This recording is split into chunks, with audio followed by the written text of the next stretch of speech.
Everyone is Special is the 30th and final episode of the first season of Barney and Friends, and there will be spoilers, of course, as I discuss various things that happen in this episode. And we have a lot of people involved in this. It starts off with just four of the children, and then more people come along, including Baby Bop and Luci. And it's all about the individual things that make us us. And I'll talk more about those as we go through the songs. But Barney really gives each of the children a chance to shine and a chance to celebrate something that makes them them. And I think that that's such a wonderful thing. And there is a mystery element, as Barney has received a package at the beginning of the episode, but he doesn't say what it is. And we have to wait until the end to find out what it is. And I have to say, I didn't work out what it is, but it's pretty great and fits in very well with the theme. So I will go through the various songs that are in this and share some thoughts along the way.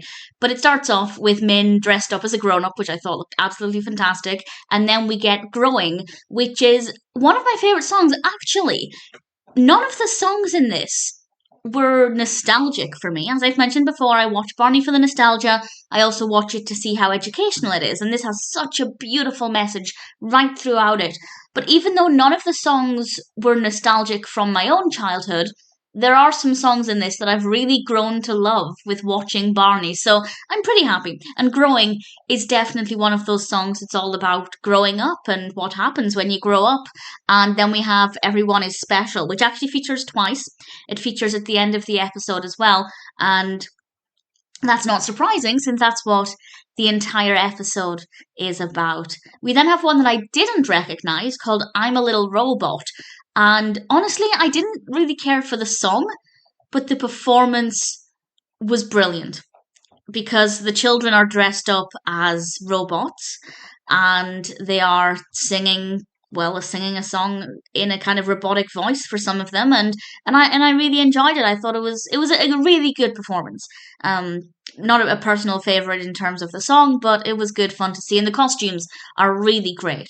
We then get a couple more songs that I love. Mr. Sun, which of course is a brilliant song, and I believe that's the one where Min got a chance to do a dance. And we then have the clapping song, which is another one that I've really grown to love. The sister song is not one that I recognise, but this is of course a moment between Tina and Luci, which is very sweet.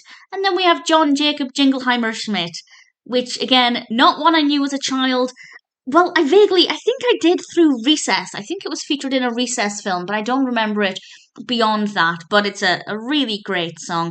And the children get a chance to do this really great activity, which I think is something that people can do at home or in the classroom, where they throw around this ball and they have to say something that's interesting about themselves as they pass this ball around. For example, I think Michael said he could play the cello, and Min, I think, said she liked rock and roll music. So they're not necessarily anything too deep. It's just talents or things that people are interested in, but they're still things that make them unique and make us unique. And I think it's a really great exercise that they can do at home or again in the classroom. And then Barney reveals the present, the parcel. And he got a mirror, and we get to see all of the characters looking in the mirror. The other characters are saying nice things about them. Again, that's something else that is a really great exercise to do, to have other people saying nice things about other people. I think that's a really positive thing because it's always nice to hear nice things from friends and people you love. And of course, the mirror helps to show that we all look different, and visually we're very unique as well. So it has a lot to offer. It's a very, very strong final episode from the first season, and although it wasn't specifically very nostalgic for me, I still have to say I rather enjoyed it, and I have nothing but praise for it. Everyone is Special is a brilliant final end to a really great first season of Barney and Friends.